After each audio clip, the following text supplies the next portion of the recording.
dakop sa ginibog drug bypass operation. Triple o apat na doble ang bihikulo na gruso sa siyudad kang Naga. Mas complain ng police station kang Naga City Police Office.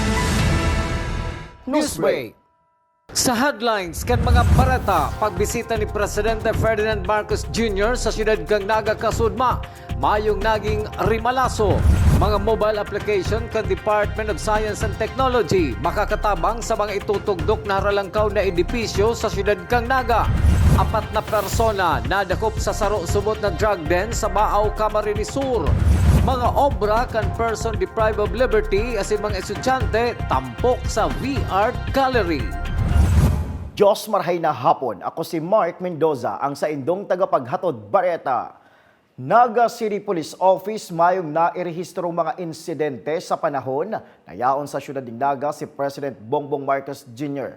Maramon naman ang kompletong detalye sa report ni Melvin Machado.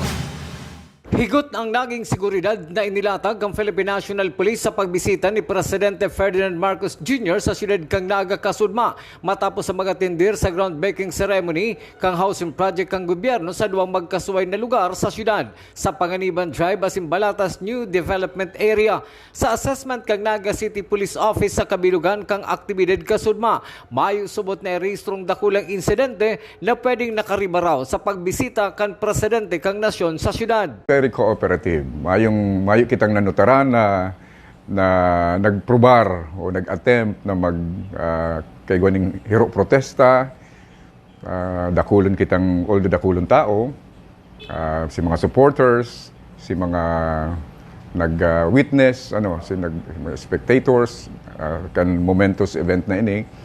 Pero natapos ning magayon, mayong lamang problema. Ang patong-patong na transyo na ini niyaon sa natad kang Naga City Police Office na nahihiling na gamit ka mga pulis kadebes na igwanin mga rally ang daiman na gamit.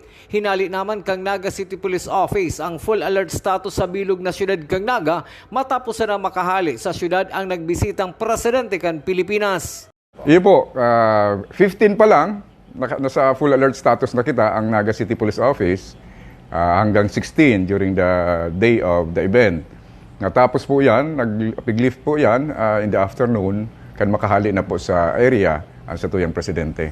So, back to normal kita, mayo na kita sa full alert status. Para sa GNN TV 48 Naga, Melvin Machado, Newsbreak. Mentras tanto inumaw asin pinasalamatan ni Police Colonel Julio Cesar Domingo, PNP Provincial Director kan Camarines Sur, ang mga personahe kan Camarines Sur Police Provincial Office na nagtaonin seguridad durante kang pagbisita ni President Bongbong Marcos Jr. sa probinsya ng Camarines Sur, partikularmente sa Banwaan kan Pili, Camarines Sur.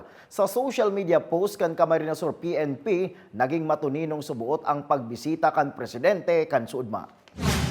Sa iba pang bareta, mga mobile application kan Department of Science and Technology magiging dakulang tabang sa pagtugdok ng mga edipisyo sa siyudad ng Naga bilang giya sa pagdeterminar kan posibleng mga peligro. Aramon taman ang detalles kaiyan sa report ni Melvin Machado.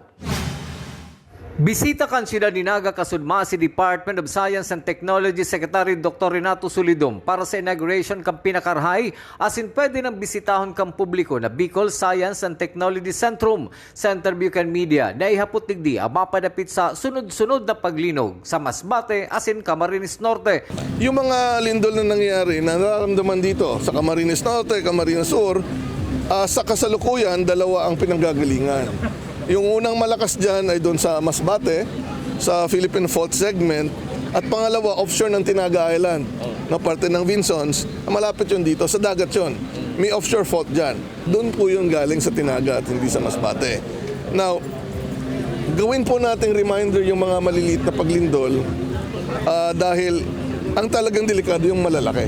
Ngunya na igwa mga nakatala na itugdok ng mga haralangkaw na edipisyo sa siyudad kang Naga, arog kamperang iskalo na housing unit, kaipuan subot na magsunod sa building asin structural code asin makakatabang pa ang nagkapirang mobile application kang DOST. Napakaraming mga impormasyon na ginawa ang Department of Science and Technology.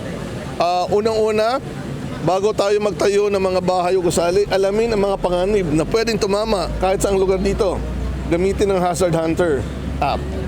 Pangalawa, ano ang disenyong pwedeng gamitin o gawin para sa mga building? Meron tayo mga tinatawag na earthquake maps na very detailed sa buong Pilipinas na magagamit ng ating mga engineers or architects for their design. So gamitin po yun, available din po yun sa website ng PHIVOLCS, and of course, sumunod sa ating building code and structural code.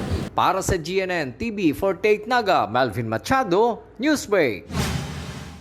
Sa iba pang bareta, lokal na gobyerno kan Libmanan Camarines Sur nakaresibin ng Yaman Galing Award hali sa DSWD Bicol. Detalles ken sa report ni Jerome Breeze. Kan nakalis na aldaw pigtaw sa lokal na gobyerno kan Libmanan Camarines Sur ang Yaman Galing Award gikan sa DSWD Bicol. Sigun kay Mayor Jess Camara, ang nasabing onra parte kan programa katabang ang nasabing ahensya matapos na matawan ang nasa 10,500 na indigent senior citizens na benepisyaryo kan social pension program kada mga nakalis pang bulan. Ini po na-receive ko sa hapon, represented by Ma'am Noritar Desilia and Samoya pong Municipal Social Welfare and Development Officer. Ini pong Yaman Galing Award gikan po sa regional office ng Department of Social Welfare and Development Office. Itinatao po sa Banwaan ng Libmanan. Yaman Galing Award in line with the implementation of social pension program for indigent senior citizen. Di po ni si resulta kadtong sa mong pigtarabang-tabangan kan local government officials kan Libmanan na ito pong 10,500 na senior citizens sa Libmanan mataan pong financial assistance ng tigwa 1,000. Ang nasabing onra ang pigtatao sa mga munisipyo na dakula ang suporta sa mga programa kana DSWD na dakulang tabang man sa mga tiyos na pamilya sa Bicol. Para sa GNN TV 48 Naga, Jerome Breeze, Newsbreak. Sa pagbabalik kang Newsbreak, 4 na persona na aresto subuot sa sarong drug den sa Baaw, Camarines Sur. Yan ang iba pang mga bareta sa pagbuelta kang GNN TV 48 Naga, Newsbreak. Dakop sa ginibog drug bypass operation.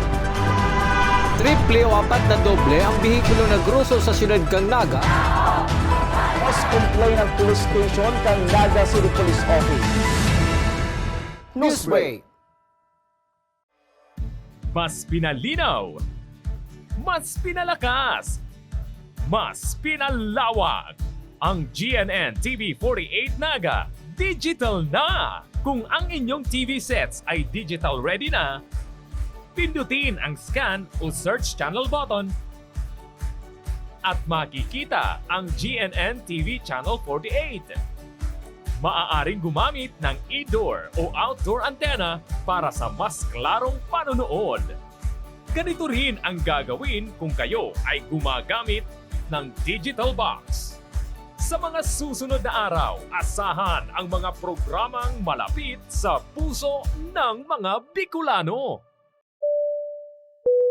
Flight attendants, prepare for takeoff, please.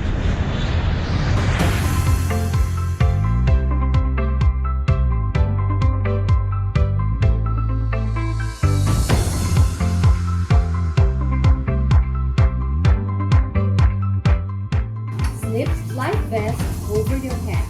Take the tape around your waist.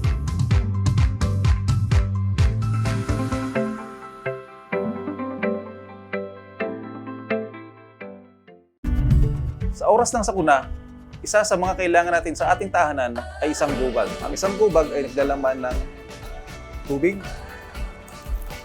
mga dilata at biscuits upang hindi tayo magutom, energy bars o energy drink, first aid kit, communication devices tulad ng flashlights at batteries, whistles o pito, portable radio, at extra cellphone. Mas mabuti kung meron tayong prepaid load guard. Tools, tulad ng Swiss knife at gunting. Maaari din tayo magdagdag ng lubid.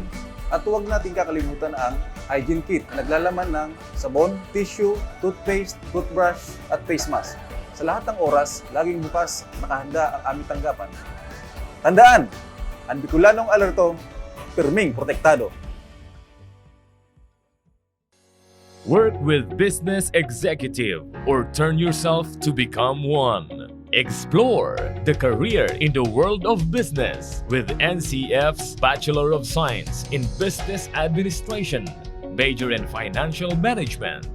This degree prepares you to excel in the financial service sector. Start it right with NCF's College of Accountancy and Finance. Dakop sa ginibong drug bypass operation. Triple o apat na doble ang bihikulo na gruso sa siyudad kang Naga. Mas complain ng police station kang Naga City Police Office. Newsbreak.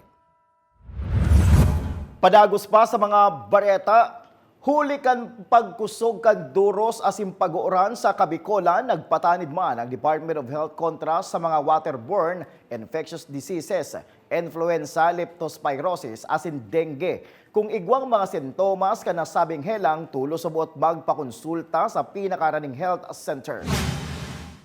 Sa satuyang police report, yaon ngunyan sa kustodiya kan Baaw Municipal Police Station ang 4 na persona na subot na aresto kan mga otoridad sa sarong drug den.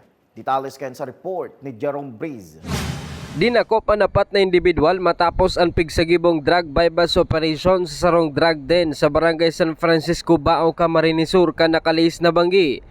Sa panginot kan Special Operating Unit kan Philippine National Police, katabang ang Baaw Municipal Police Station, na-recover sa mga sospek na sinda Andrew Bengwa, 29 anyos, Puljan Bungkayaw Bunyad, 19 anyos, Ronald Gorgola, 33 anyos, asin Rosel Buenafe, 36 anyos, at nasa 30 gramos nin pinagtutubunan na illegal na droga, asin nagkakantidad 204,000 pesos.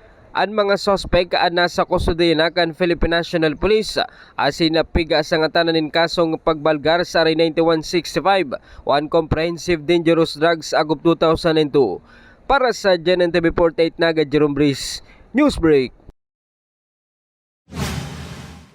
Sa iba pang bareta, kinumpirmar kan Regional Director kan Philippine Drug Enforcement Agency sa Bicol na si Director Edgar Hubay na ang Camarines Sur ang nanginginotan sa Bicol na may halangkaw na bilang kan naaarestong mga drug personality. Apwera kang pag-aresto, mapupugulan man subuot ang paglakop kan illegal na droga iyo ang pagkondusir nin higot na inspection sa mga boundary kan kada probinsya. Well, it is accepted kasi Camarines is the biggest. 4 na distrito. So, 5 distrito. Hindi considering sa location na harani talaga sa okay. So, kaya nga sa lakdan, sa Toyota China, pakusog itong border control.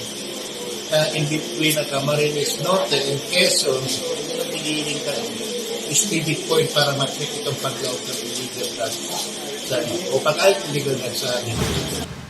Padagos pa sa mga bareta, nasa kustodiya ngunyan kan Minalabak Municipal Police Station ang 21 anyos na soltero na si Nore Santillan matapos na maaresto sa ginibong anti-drug bypass operation sa Barangay Antipolo kan Kaparehong Banwaan.